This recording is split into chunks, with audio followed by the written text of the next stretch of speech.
Second.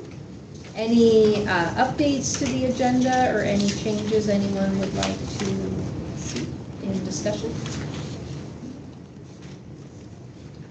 All right. Asking anyone opposed to approval of the agenda as presented? Are we going to take D1 out? Oh, I think they can stay on there as action items and we just won't have the resolution to take action, or should we remove them completely? Yeah, I mean, that's a good question. You could amend the order of business at this point to remove them from the agenda, but if you think you might want to maybe address them at a future meeting, like you're not going to take action on them at this meeting because you don't have drafts of the text or anything. If you think you might want to take action of them on a future meeting, probably would be better to leave them on, and then when we get to that point, you can vote to table them to the next meeting. That's probably the better thing if there's still things that you want to discuss in the future if you can't get to this time. So leave them on there. We'll leave them on there then. Approval of the minutes. You had as part of your packet the minutes from our July 2nd meeting. So give everyone a minute to look at those and then would also entertain a motion to approve those.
Motion to approve? Second. Any edits or amendments to the minutes?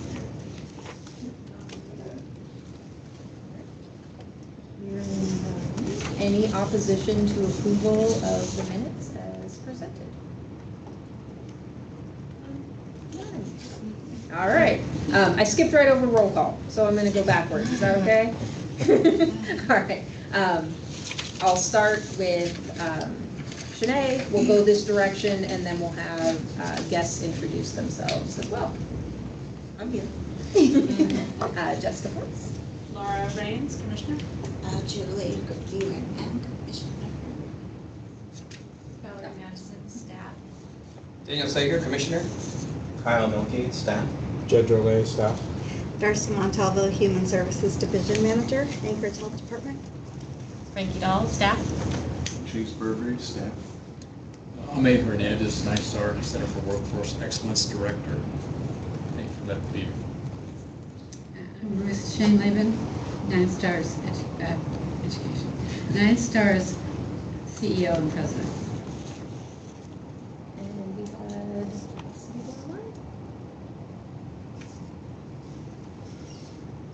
Online, do you want to go? Maybe Kim, get started with Kim. I can go. Sure, yeah. Kimberly White, Anchorage Health Department. Lila. Lila Taylor, Anchorage Health Department. McKenna. McKenna Bacon, Anchorage Health Department. all right. Sorry about skipping that. All right, our action items. We talked a little bit about this before Julie got here, but we had 2 action items on the agenda today. They were both items to review and approve a resolution. We don't have those resolutions prepared right now for discussion, so we can have some discussion about the future of those two action items at this time, and then can either make a motion to table them or a motion to, Yeah, I mean, if you they would don't, just die if you don't take table any them, action, right? they Yeah. would just die, yeah. Yeah, okay. So, starting with the resolution regarding the municipal initiative, 10,000 homes in 10 years. I know we had started some of that discussion at previous meetings, and I don't have a resolution at this time, but is the will of the body to table that and continue that conversation in either a work session or at a future meeting to develop a resolution? Was that Graham supposed to come back? I think that's what we were holding on to, Do a was his presentation. availability to come back. Yeah, so, you know, we can reach out to him and see what he's We had available. Nolan Clouda come back and talk. That was the presentation that we did have. Okay, We did have no one talk about Graham it. won't be coming back to present on that. that's true, because he's in a different role He's in now. a different role right now. That's why Nolan came back. Okay. So if we Um, want to have an update from Nolan again, I can reach out. Yeah, I mean, you know, in terms of,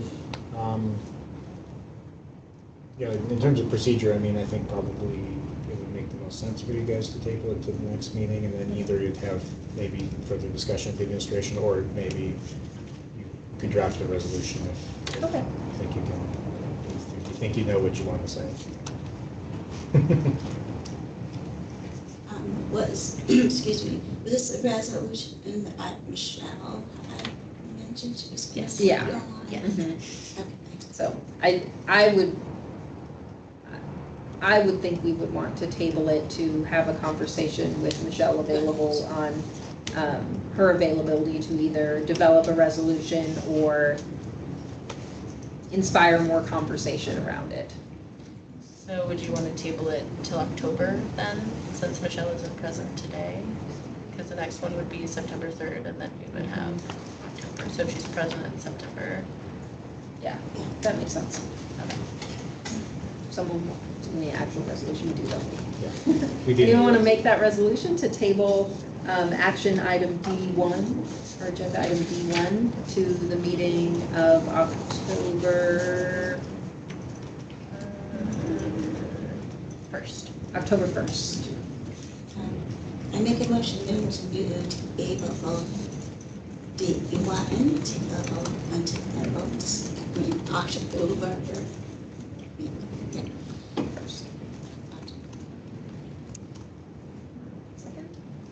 I'll second that. Anyone opposed to tabling that item to the October meeting? No opposition. All right. Action item number 2, D2, which was review and approve a resolution in regards to AO 2025-74 version S1. We had some email conversation through Frankie about the potential of drafting that resolution in advance of the assembly meeting, the assembly work session and the assembly meeting, to vote on that particular item. The schedules and stars did not align to make that happen, so that item has now passed the assembly, is part of municipal code and is being enforced. So if there was still will or interest in drafting a resolution around that item, it probably makes more sense to have it be a whole new item and not this one referencing that AO that is already passed. So probably easiest to just let that one die? Yeah, I think so. Okay. Yeah, and you know, Julie, before you got here, there had been some discussion about maybe inviting the CAP team or someone from the police department to the next meeting to talk about the process of enforcement and how that's working since it's been in place. So we can talk to Thea when she's back next week and see if she can invite someone. I think a lot of the conversation around that item was questions about implementation and what that might look like. So I think hearing how it's actually going might inform moving forward on that. All right, moving to informational items. It's probably going to be a fairly fast meeting because Thea's on leave. So, the informational item number 1, which is ongoing business update from the Special Assistant to the Mayor on Housing and Homelessness, which is Thea, who's on leave. So, unless someone else was making that presentation, I don't believe so. We will move to update from Community Safety and Development Division. Take it away, Jed. So we have some stuff in the works. We always have stuff in the works, but so our 2025 action plan was approved by the Assembly. So it is ready for submission to HUD once we get the forms signed by the municipal manager. They are currently routing for her signature and will be signed imminently. So we will be probably about a week ahead of our deadline with HUD, which is much, much further ahead of our deadline than we've been in the past few years. So kudos to Chase in particular for getting that process running smoothly and being ahead of schedule for first time in a while. So we are excited about that. I presented at the last HHAND Commission meeting about that action plan and some of the projects that we're proposing to do in that. So it'll be exciting to get that submitted. We are going to be doing some requests for grant proposals for various pots of money, some of them in the 25 action plan, some of those TBD items, public services, and some of the home money. So those will be coming out. We also have some prior year money that we will need to reallocate from either projects that didn't move forward or projects that came in under budget. We have a couple of those, so we'll probably have a couple of relatively small, but in the maybe $200,000 to $400,000 range for projects. I'm currently thinking that on the topic of the micro units that's coming up on later on the agenda, which actually I can just roll right into because I'll get that update as well. That those might be actually tailored toward micro unit projects because the RFP for the initial micro unit project got a lot of interest, and so they did select a bidder for that one, but there's clearly a lot more interest in that in the community, and with the success of In Our Backyard, it's really seems to be some momentum behind that idea, so we may decide to tailor our upcoming solicitations around that type of project because these are relatively small buckets of money. But the idea behind the micro units is that it can be scaled to relatively small projects as well, and develop an infrastructure of relatively inexpensive and relatively quick to build small projects kind of scattered throughout the city that could be either in the shelter niche or actually in providing housing. Those are two different things really from our perspective and different buckets of money, but everything helps within the system. So stay tuned. We'll have some stuff coming out on that. Another thing that we're going to be working on is our plan for the end of Treasury emergency rental assistance, and what we're going to do to maybe try to cushion that blow. And when that money comes to an end at the end of September, that's a hard deadline. We are talking about trying to reallocate some of our home ARP funding toward additional rental assistance through those existing projects to cushion that blow a little. We're still not sure quite how much money we're going to have available for that due to kind of other discussions about how that money is going to be allocated. So there is kind of a tight time frame to get stuff in place before September 30th, so we are going to do something. But exactly what that's going to look like is unfortunately still not solidified. One thing I will say, kind of on that topic, because it's like a couple of you are grantees to ERA, is we really need you to submit particularly those weekly numbers that Frankie sends out the weekly emails about. Those are actually really important for the purpose of deciding about allocation of other funds, because we really need to know, particularly if we're going to focus on people who've been moved from homelessness into housing, how many people we have in those buckets, and how much money it might take to provide some additional rental assistance for that. So if you have not submitted your numbers for this week, and you are in this room, you have not submitted those numbers, since we've only gotten one. Please don't make please Frankie chase you down. Yeah, please don't make us chase you down. We do need those numbers as soon as you can get them, so we know what the current state is of how many people we're helping, and how many are in which category, so we can make informed decisions about allocation of other things. So just wanted to make a plug for that while I have you here. On the micro units project, they did select a bidder for constructing the units at the municipally owned site at the Tudor Elmore complex. It's going to be 24 units with space to add 8 additional is the proposal that the bidder came in. There is a potential for additional funding that could cover those 8 units, so we are kind of working on that behind the scenes. And Thea, when she's back, can provide much more detail about that project.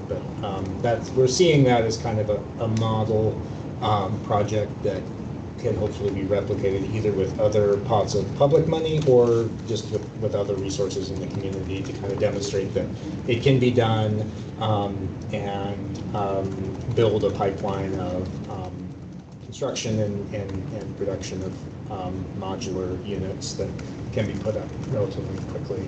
And again, thanks to Our Backyard for really pioneering this. And this is really like a second step where we're demonstrating it can be done on a larger scale, but still at a scale where it's feasible to do quickly and relatively cheaply. So very exciting to have the micro units. And I can answer any questions people have about CSD or the micro unit stuff.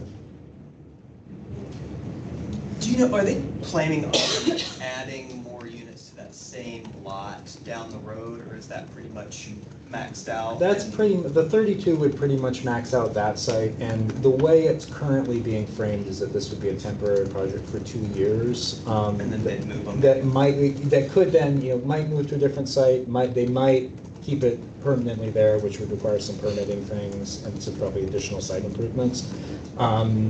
Or they could just disband it at that point if it's not working, or if there's something that might be a better use of that space, or it preserves some flexibility. But yeah, the 32 units is about as much as you can really physically fit on the site. Okay, I was just curious when I was looking at the numbers if the cost per square foot to build those would drop the more units you put in the same lot, or if that had to do with not that many units in one lot. Like if you were to do 70 in a lot, it should drop, I would think. It's not so much the lot size as just the number of units. So, since they're manufactured off-site, really it's the economies of scale you would get would be in the manufacturing process. So yes, I think your per unit cost would drop if you did more units, and you would need a larger site for those units. So in that sense, it would lead to lower unit costs. But then, you've got the question of, how are you finding that site, and how much does it cost if you're acquiring it, or if there's a ground lease, or whatever the situation is. Part of the deal with this project is, since this is municipally owned land, there's not a cost out for the land itself. But yeah, if you were to do it on a larger lot with more units, you would potentially see some economies of scale in the manufacturing. Are they made up here? They are made up here. They are? Yeah. Okay, I figured. Yeah, there are several manufacturers that do kind of different variations on this, and this bidder selected one of them to go with it for this, but yes, they are made up here. Can you clarify the lot itself? Which lot is it? It's kind of confusing, and I was trying to explain it to someone, and then I was like, wait, I think I'm wrong. So it's the at the Tudor and Elmore site. It's like it's not the Tozer track, which is next to the main Tudor Elmore site, but it is on that side of it toward Tudor. There's the Is it where the motorcycles There's the do their motorcycle training? school, so there's a space where the motorcycle school is, which is rented from the city. That's a paved lot. And then there's a dirt lot south of that. Okay, And then there's a fenced-in area that is, again, paved south of that. Mhm. And that fenced-in area is the site that, yep, I was definitely that they're wrong. looking at I for was this. telling people that the middle section Yeah, between it's- those two, so. It's that's very fine. confusing, and they did look at several different parcels within that area when they were, Can you pull it back up? Can you give me the address? I was just gonna. I mean, I can Yeah, tell you it's directly you across can- the street so from let's see, if 3427 you can- Tudor Road. Yeah. if you So go you're to right Tudor and there. Elmore, I can see it from my office. yeah, so if you go to Tudor, yeah, and zoom in, Go, yeah, go Yeah, west so- of Boniface, yeah, west. Yeah, Like, see so- where Wendy's is? You're gonna go like right across. yeah, the so it's street. that, so that big track there is, so you can see the motorcycle school there. So if you put it on the satellite view,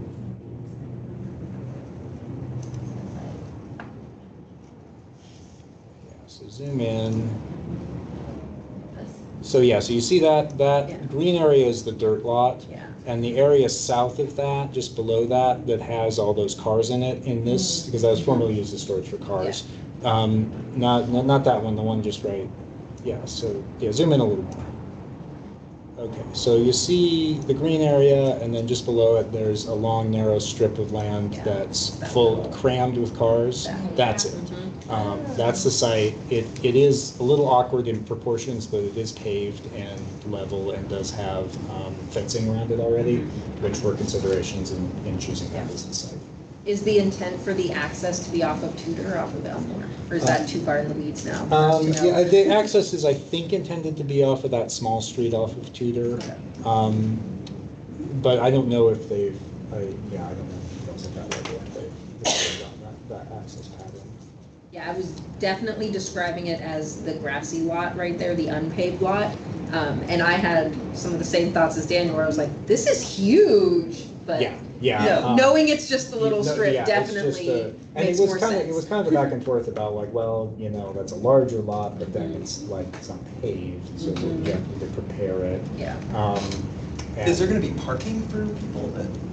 I don't think there's intended to be parking at the site. I think the target is going to be people that don't have cars, I think. The idea. Yeah, there's a bus stop there, yeah. So that's kind of the target area, because they are going to be recovery residences, so there's going to be kind of a structured program that people are in while they're housed there. So, the operator of that, and there will be an RFP that goes out for the operator of that will kind of flesh out some of the details of how the resident experience is going to work.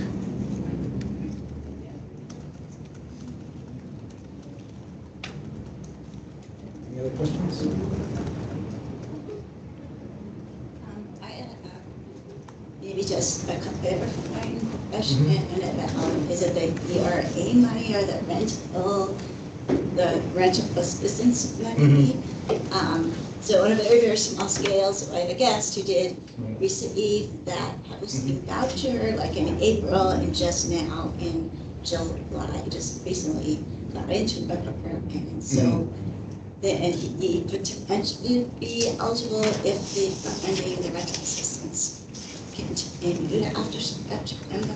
Probably. Or is this we that's would- in the works? Yeah, probably we would just limit it to people that are already receiving assistance through the program, but it would kind of depend on what we hear about, sort of what the demand is and how much we need. We haven't currently been talking to the grantees about reopening the application process to get new people in, because they got like more people than they could possibly fund through the initial application process, but that is not 100% yet.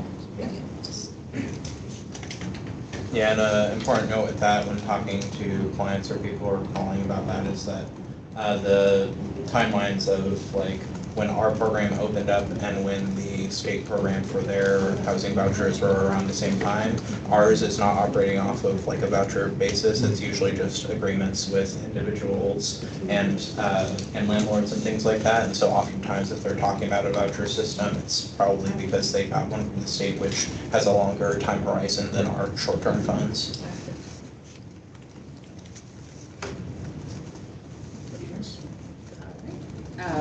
Parks and Rec committee visit August 14th. Frankie and I were chatting a little bit right before the meeting. That is still on. We are still on the agenda there. By we, I mean me, just now, made that offer that if they wanted some kind of formal presentation about what the HAND Commission does, I suggested that maybe we could present the annual report we just did and talk a little bit about what we did last year, what our plans are for this year, what we've done so far in this first half of this year. So we'll see what, if they wanted something more formal like that, or if they just wanted us to be there and, you know, have just informal chatting. I am planning on being at that meeting, and if anyone else wants to join, they should definitely join. I know some people had conflicts with that day, but it would be wonderful to have more people here. It's at 11 a.m., is that right? I have that. 6 p.m. 6 p.m. Oh, So okay. it's after. Yes. Last I asked. It's at the Spinard Recreation Center. Northwood and Yeah, like if you go 45th. behind Spinard Builder Supply right there, kind of the road curves and you go past all the connexes and then you take a right. It's like right there. I can send the address out if you'd like. I'm planning to attend. They have pickleball courts there too, so.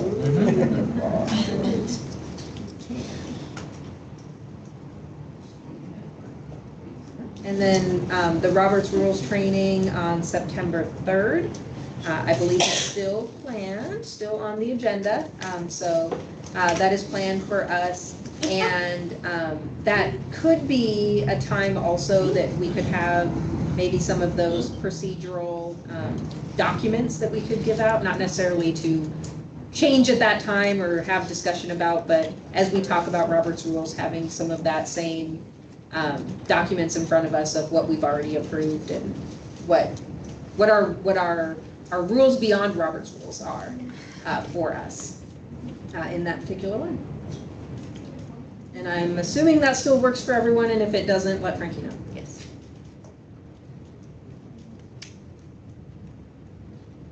All right, that took us through our agenda real fast. So general public comments, we still just have the 3 online, but we do have guests. We have Jamie here, and we have 9 stickers, so I'm assuming you want to make any public comments? Yes, I'm Ruth, and I've been at 9 Star for 33 years, so, and watching a lot of things happen.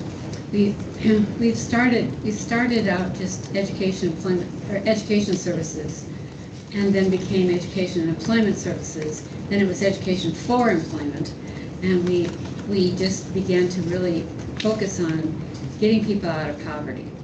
And you know, when I hear about the housing, I'm always happy to know that there's housing available. But we also have a goal to take people out of the need for subsidized housing. When you get off public assistance, which we put during the last 2 years of COVID, we put 1,747 families into employment, unsubsidized employment, and 947 left public assistance roles. But very few of them left not needing housing assistance, daycare assistance, medical assistance, utility assistance, etc. And so that doesn't break the poverty level. If you get off public assistance without training and without the ability to advance on the job, you know, some people are there just for a very short time and then they're done and they're ready and they're off. We never see them again unless they come back and say thank you. But outside of that, most people who have been in trauma, who have been in poverty, and if you're in poverty, you've got some kind of trauma in some shape or form, so often. And so when they are in that situation, they don't overcome that right off the bat. You know, there's a lot of PTSD stuff, you know, that is in people's lives when they've been in trauma. So our goal is to find funding and to build our Center for Workforce Excellence so that we can help people not only get off public assistance, but help them get into a job, get into some training, get into a better job, get some more training, get a better job. And we'd like to follow people for several years so that, and no offense to the government because we appreciate everything they do, but nobody pays for follow-up. And so people stay in poverty. And we are just really anti-poverty, so, I personally, my daughter had cancer twice, and she was, her last over the last 3 years she had this. She was out of work for 7 months, and we had moved into we'd sold our house and moved in with them, and we were going to buy another house. Never happened, but we were there when she was sick, and we paid the mortgage. If we had our own house, we couldn't have paid the mortgage, and it's hard when people don't have. She has a master's degree and a wonderful job. She didn't work for 7 months, so we get all the need for some of the poverty support. But unfortunately, she didn't need it because we were there. But most families don't have that. So we really want to see people progress and get past the need for poverty. And as much as I'm happy to see housing, we really want to see less housing and more prevention, in terms of that. And if I'm not mistaken, Jed, you could probably answer this, HUD is now starting to look at that kind of ability, which they have not done much in the past. Yeah, there's definitely interest in homelessness prevention. Yeah, so it's prevention, and it's, if people are in poverty, it's the people who are afraid that they're going to lose their housing. That fear takes away their power, their sound thinking. It's not a safe place to be. So we want to prevent the homeless, but if they're homeless, we also want to help them get past that into those other things. So that's our mission in a Reader's Digest version, and I'm really happy to say I've been at NYSAR 33 years, but Abe's been there 20 years now, and took him 3. He left twice and came back, but he's still got 20 years in, and now he's the director of our new Center for Workforce Excellence. And one of the reasons we want to do this center is we want to integrate our funding so that we don't have to have a job developer for this program and a job developer for that program. We're in one center, we're providing job development, and somebody becomes an expert, and then you send people from this program to the center and back to the case managers and et cetera. So we're real excited. And yesterday we had ribbon cutting for a new computer lab that we have, and there were 147 people there. That, at least, that's the number of names we had. So don't tell the fire department, we don't know how full that is. It may have been okay, but we don't know. But the idea was, it was really very exciting. And a lot of people that were there, a few people were donors, but a lot of people were tradespeople and apprenticeship people and get training. And those are the kind of partners that we're looking for, as well as funding so that we can pay for our case management and all of that stuff. But anyway, that's a little bit about what we do. I used to be able to come to these meetings a lot, and I haven't had the time to do it. Now I'm sending Abe. He'll be here and keep track. But just keep that in mind as you guys are planning and thinking, because it's really so much better for people's self-worth to know that they can do this and they can raise their family. I'll give you one more quick story. We had a family that was homeless, a mother and 2 children living in her car. And she came found out about 9-Star, and for some reason wasn't eligible for public assistance. And so she came to us, and we helped her get housing, and we helped her find a job. But we had to hurry up and do that.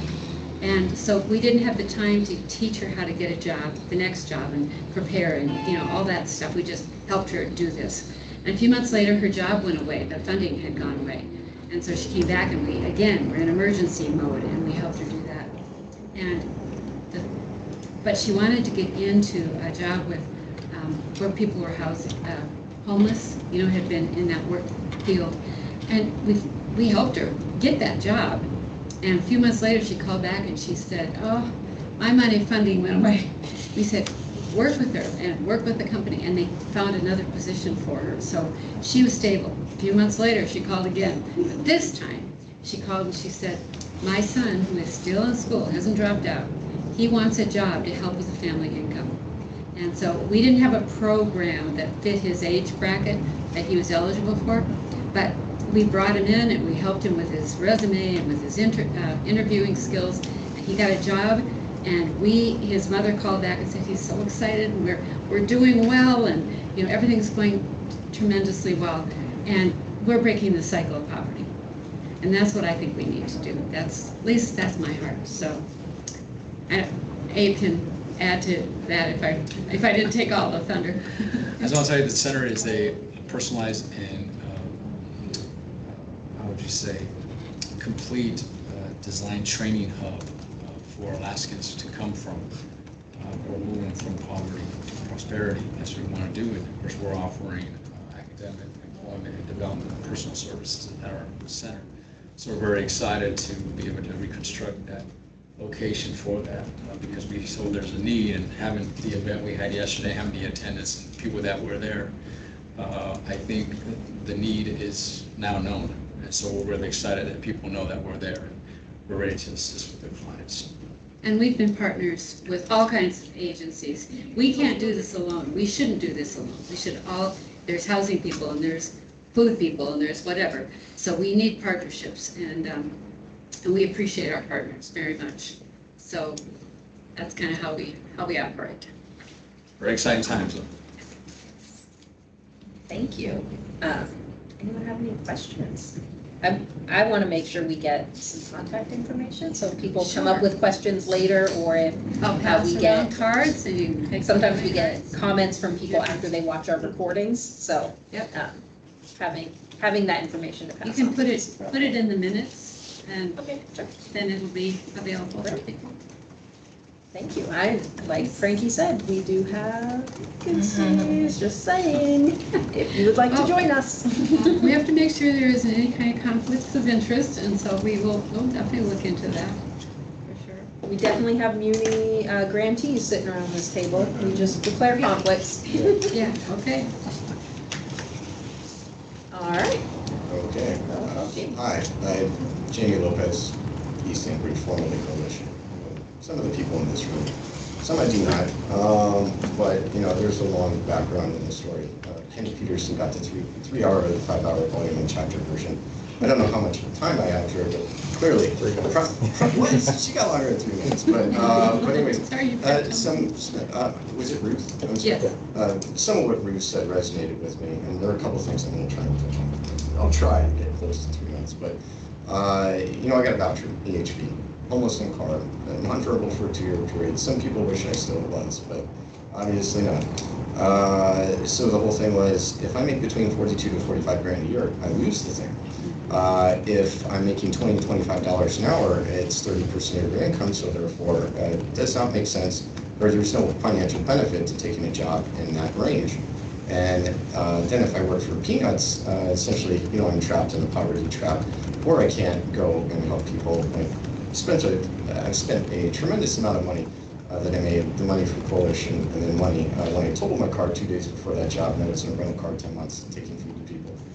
Not the smartest move, I should have bought a car, but the whole practicality of it all is that basically you get into this little trap. And so for me to be able to help people right now, either I have to take high dollar contract work, short-term duration, or I would have to find somebody to pay me 80 grand a year, where it makes sense where I lose the thing and then I move on. The general scope of the nature is that people outside right now, they're not getting a lot of help, and so while a lot of people are focusing on housing or housing-based case management, and you hope that people at the top of the wait list and then 2 or 3 in the behavioral health programs, there is not much focus on the hundreds and hundreds and hundreds that are outside. And so Coalition data, May 31st, it essentially showed that there were approximately 1,623 unique kids within a 90-day period. You had 556 listed on shelter. Those were people within the past 30 days as at that time that touched HMIS. Then you had 734 set to go inactive. People within 30 to 90 days, essentially no idea where they've gone. They have not touched a provider. Only 5 to 10% self-resolved, and the rest are pretty much outside. And then you had 333 inactive. Once they hit the hard 90, stop tracking. Again, don't know where they are, but they're still outside. And so then there's shadow population behind them, and people falling in every day and everything else. But there are a lot of people outside that need help, and they're not getting it. I bumped into a gentleman yesterday, and essentially he's been banned from the hotel for a year. And it doesn't seem like there's really an appeals process going on with some of the hotels right now. They're blacklists, either private or specifically ones that are sort of not discussed. But I think there should be some sort of independent appeals process and review. So right now, what you have is the 2025 74S2 not passed, everybody becomes a criminal, and they don't have places to go. And then if you can't go in a hotel, what are you supposed to do? And I saw that there was something on the agenda pertaining to that. I don't know where it's heading and where it's going, but more or less, yeah, I'm looking at the trajectory of things, and it's not looking good. And you know, every time there's an abatement, people go 6 different ways. It becomes that much more difficult for people all around this table to support people when you have no idea where they're going. And now with this thing, they can just tell people, go to the next place, go to the next place, go to the next place, and they're moving so quickly they're losing housing opportunities too. Because clearly, HFC and the vouchers there, if you don't respond within 2 weeks, you lose the thing. And so, people are losing really good shots at housing in addition to transitional or rapid rehousing and everything else. So all I can say is I've been taking up a lot of time. If anybody has any questions, I'm willing to answer them. But pretty much for the past 2 years, I've been going to camps, taking food, going at all hours. And I'm pretty much the only guy doing it. And I wish the media would recognize that you need to do this and not do it without law enforcement, because when you tie law enforcement to it, people just check out and lose access to things. So, all right, I'll stop talking unless anybody has questions for me. Thank you for sharing your story. Thank you. Commissioner comments. Anyone have commissioner comments? Dave did send me something to say for him, so he wanted to ask, I could just read it. I'd be interested if the commission would have thoughts about the winter shelter plan / RFP process. He believes there's a better way that allows for more planning and the ability to braid multiple funding streams together. Not saying that the municipality shouldn't pay for emergency shelter, that should be an expense, but paying for all of it through RFP and contract seems inefficient and expensive. So he wanted to broach that and perhaps bring it to a future meeting to talk about how that procurement process works, why it works the way it does, because we know there's rules in place that govern how some of that happens, and just brainstorm if there are more efficient ways to plan that. My response back to him and what I would share as part of that comment is that yes, and I share Jed's excitement about the action plan being so far ahead of schedule. I would also share that, having some of these shelter contracts and RFPs happening earlier in the year, I think is always great. I hope we're talking about winter already. I know we are in the sense of with these other two shelters, or 56th and the new shelter, talking about the surge capacity that exists. But yeah, just doing some of that planning and thinking about that timing and what processes are in place and where that can be.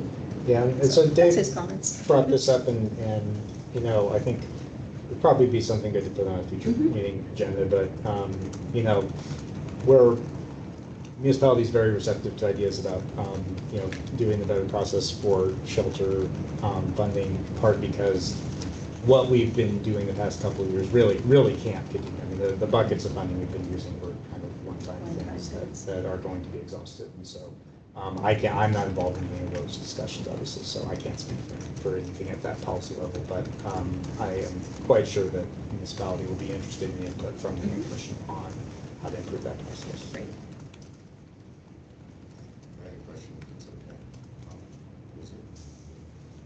Sure.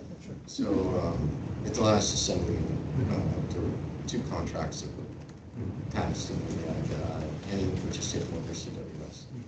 And so they reduced the capacity from 2 to 150. Part of it is anybody's been in the facility, it's not right.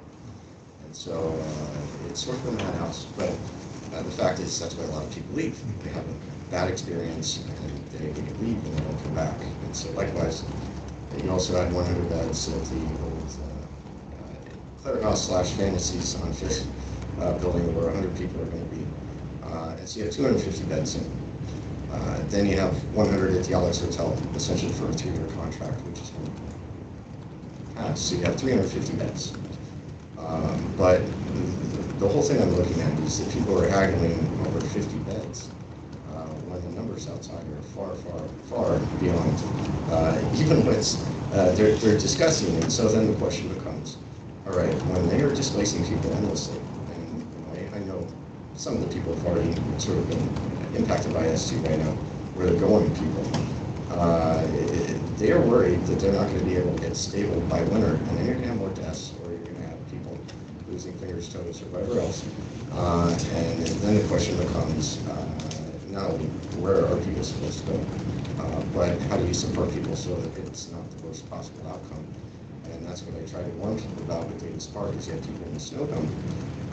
And maybe it's not the best possible solution, but it's better than being in the neighborhoods without any sort of shelter to yourself, or obviously in parks. There's a story out in Alaska Public Media just yesterday, the day before, and discussing and people that were there, and some from Davis Park went to Russian Jack, some went the other place. But the question then becomes, I don't know if this commission wants to discuss the possibility of supporting the idea of sanctioned camping, because they're, if you can't build shelter and you can't house people, they do need to go somewhere. And then maybe you provide, some basic necessities on site that allows the providers to go there.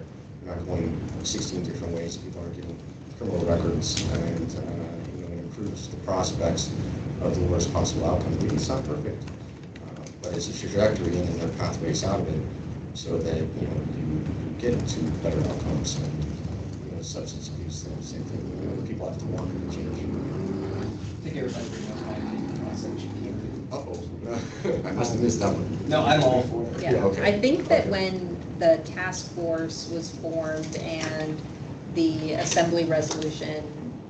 AR 2023. Yeah, I think that the HAND Commission weighed in at that point, and did support the creation of sanctioned camping. I think that is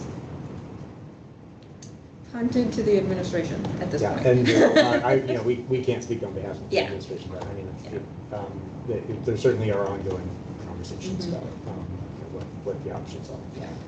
But you have to, you're right, you have to have somewhere, right? It's the alternative is they just made 1,600 people criminals based on not being able to pay rent.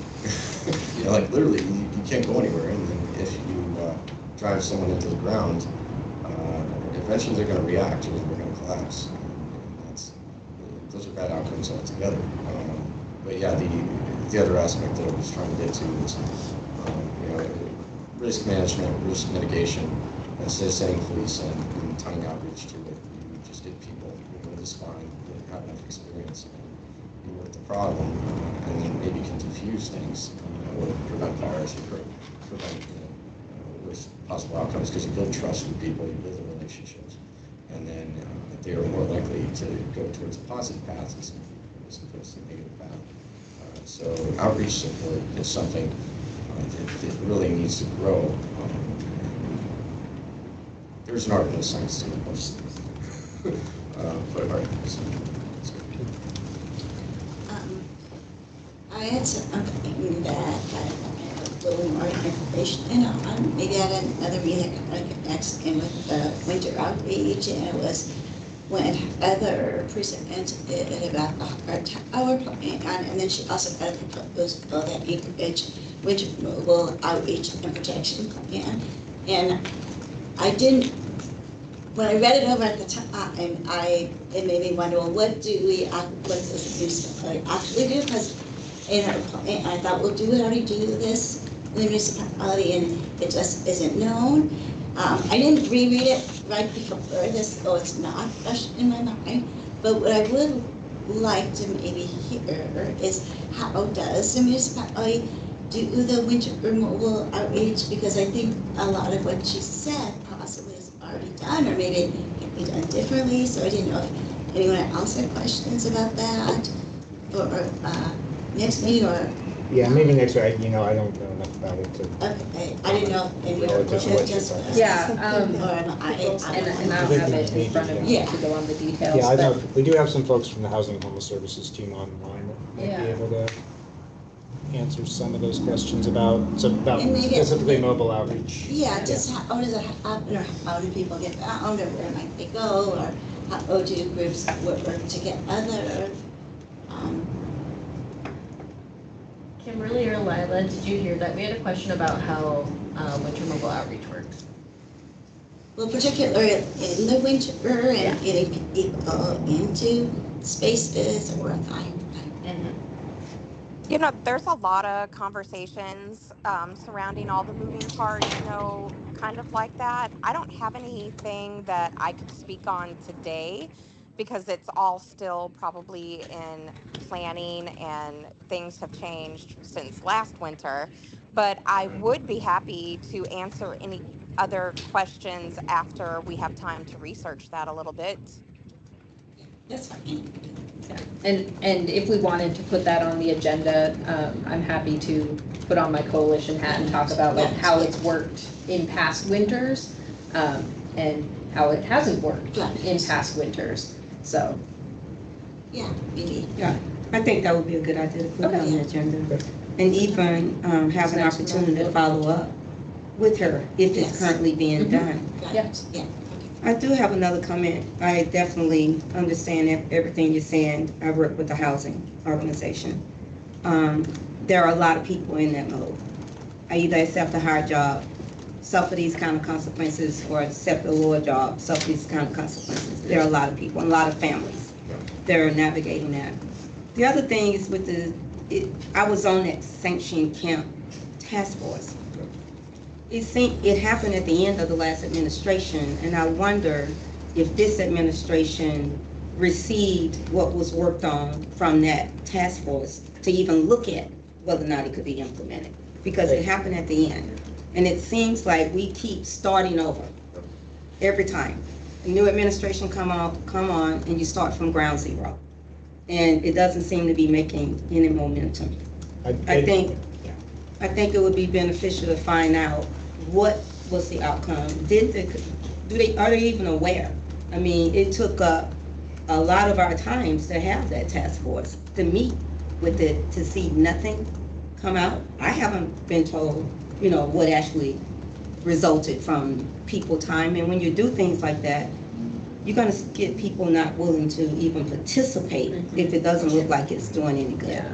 Yeah. So I just wonder. I know that the safe parking RFP and like that kind of came out of that also, because the task force discussed sanctioned camping and basically sanctioned parking. Right. One of the main things that came out there was, I thought, just a place for people to get mail was something that came out. If it happened, again, report back and say these were the action taken out of this meeting, out of you volunteering your time to discuss this. This is what has happened as a result. These would really be questions more for Thea, but certainly the new administration did receive like everything that came out of that Sanction Camping Task Force, and they are like aware of all that. And it has, played into decision making about what efforts to prioritize. But beyond that, really, I have to defer to Thea on kind of what the thinking is on that. Right, but I think an update so that people would know. And that might fit really well into an agenda item talking about winter outreach. Like the whole kind of concept of where do people go? Where do we tell people to go? I think the other piece is we're spending a lot of money. The city is spending a lot of money on temporary solutions. What about the permanent solution? To hear as much money went into a shelter, that in 2 years, these people are back on the street. Them plus some, and 18 million was spent. That doesn't make sense to me for something that's permanent. I mean, that's temporary. I would think that something more permanent could be used for that amount of money. So I think I would be looking for the HHAND Commission to make a statement about those things, because if you don't say anything, it sounds like you're agreeing with it. That's the way I feel about it. So I think the HHAND Commission should have a resolution to say we don't or we do agree with the way the things are moving. I think that should be an item that we talk about also on the agenda, put on the agenda to discuss. Just respond regarding the task force. So Sylvia, who was down on Downtown Community Council, she was on that as well. I think she was the co-chair. And Charlie from Mountain View, his wife's Peggy Jo, I don't know if you know, but anyways, what ended up happening is task force ends, they take what was there, they produced AR 2023-188S1. And so if I remember correctly, there were 11 sites. By the time it made it to the resolution, it was 6 sites, no more than like 50, 75 people, promising people free Wi-Fi, free electricity, cold water, sanitation, powerhouses, food, and harm reduction. I joked about people getting a free pony too because of all the stuff that was in there. But June 6th, they whittled it down to the National Archives lot. They passed it, and this was just after they posted the abatement at National Archives lot just before Memorial Day because they had the Sundown and Showdown Music Festival, and so they kicked all the people out. But then they said you can come back July 17th, 2023, and it was supposed to be a protected lot until September 1st, 2024. And so, meanwhile, I'm exiting homeless this time. I'm about to start coalition. I'm telling people, look, even if they don't deliver all this stuff, you know, that side will be protected. You at least know you can go there and rest your head. And so what had happened is then they go into around July 11th, and they had an assembly meeting. And I'm in the back of the video of both of these things. But more or less, they had AO, I think it was 2023-7S maybe. And so this was like sort of the discussion about how the contractor is supposed to implement this. And Alexa Johnson comes up, called up by December. I remember this. And somebody asked her, do you think you can get this done by fall? And I said, oh yeah, sure we can do it. And then more or less, I'm looking at the back of my room, or excuse me, I'm at the back of the assembly room, and I'm thinking, there's probably not a chance because of the red tape. Typically, you know, if you look at just like disaster relief, then you move quickly and you do phase 1, phase 2, phase 3, you execute because, you know, you have to get it done and you know the snow's coming. And they were already burning too much time, and so you have to have everybody at the table and they all have to agree, and then you just stop with, you know, the arguing and the bickering. But more or less, I didn't think that they were going to, both sides were going to agree because of politics, and so you get to the end of September, and essentially what happens is, I will never forget this, they pulled the toilets and the porta potties, they pulled the hand washing station, they put up the gate, they put up the fence, they had a single porta potty for the security guard, and a floodlight, and then right around, it was October 11th, you had Tiffany Briggs and the community housing director give a presentation in front of the Midtown Community Council saying, we intend to rezone and sell that lot. We will begin taking RFPs beginning January 1st, 2024. If you didn't vote it there, you didn't see it. And so I left coalition, and then more or less it was first snowfall. And I back channeled Jessica here, and I was like, this isn't the shit. Because it was 12 inches of snow. We weren't plowing that lot, and it was like, more or less, you know, the emergency services, they can't come in, they can't go out. I was like, you should send this up to flagpole to somebody, and more or less what happened is, I think somebody got the message, but instead of taking the good step, which is to support people there, they pulled the security guard, they pulled the porta potty, they left the gate open, and then it was just, you know, free for all. And so then you move forward to the next, essentially into the spring, and you know, they were only picking up trash at the front of the lot, and then they weren't picking up trash at the back of the lot where they used to. I thought it was a strategy where they were allowing the trash to accumulate, or if they plowed a lot with dumpsters.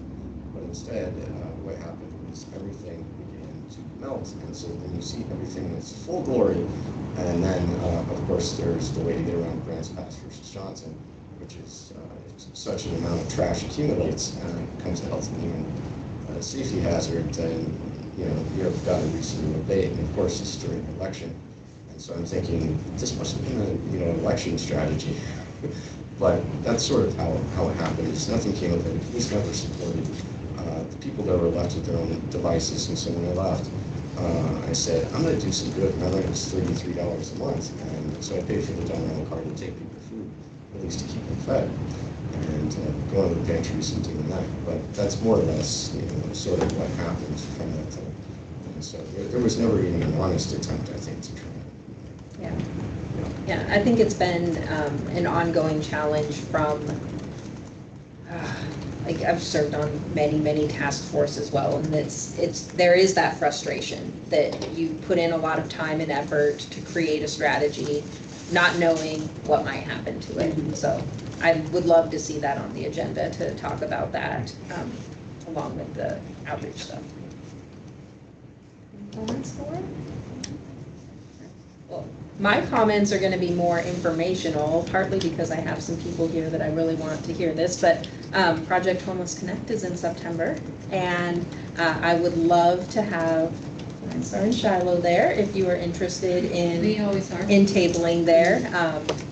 I will make sure we get connected with you all to get that, but for everyone else here, if your organization wants to table, absolutely. If you want to volunteer, love to have volunteers at that event. And we do have some opportunities the day before as well, with some setup and sorting through some gear and stuff. So there's outside of normal work hours, volunteer opportunities with it as well. And then the second thing, people may have heard about this already, but the HUD secretary is going to be here next week. So there will be some roundtable discussions, and then they're doing some site visits out in rural Alaska. There's a few team members staying here in Anchorage that are going to go around and visit some sites here in Anchorage. But that is happening next week, and so I'm really excited in my other role to be able to talk about some of the really cool things that have happened and some of the challenges that we've had, and what HUD can do to maybe make that better for us. One of the things is a conversation about prevention funds. And I don't know if people had an opportunity to see or look at the executive order that was signed by the president like 8 days ago now. But it's a pretty significant shift in the thought process of prior administrations on how funding is allocated and how projects are funded. So there are some things that we've done here in Anchorage that are that feel really innovative when we look at it from that lens, particularly like those recovery residences. So I'm really excited to talk with them about projects like that, where we are doing a lot of the things that they appear to be pushing out as federal priorities that we've been doing with municipal funds or with other funds that have been available to us. So excited about that, and excited to share back with you all what some of those conversations end up being. I don't think we have any reports for today's meeting, so would entertain a motion to adjourn and get us out of here a little bit early. Move for adjournment. All right. All right. 5:13. Next meeting, September 3rd. Okay. Well, then let's make sure that the conversation about the winter outreach and the sanctioned camping and stuff gets on. Yeah, we won't put it in. And I will be interested in your summit. Yes. So next week, yeah, it's 2 weeks from now, is the housing summit.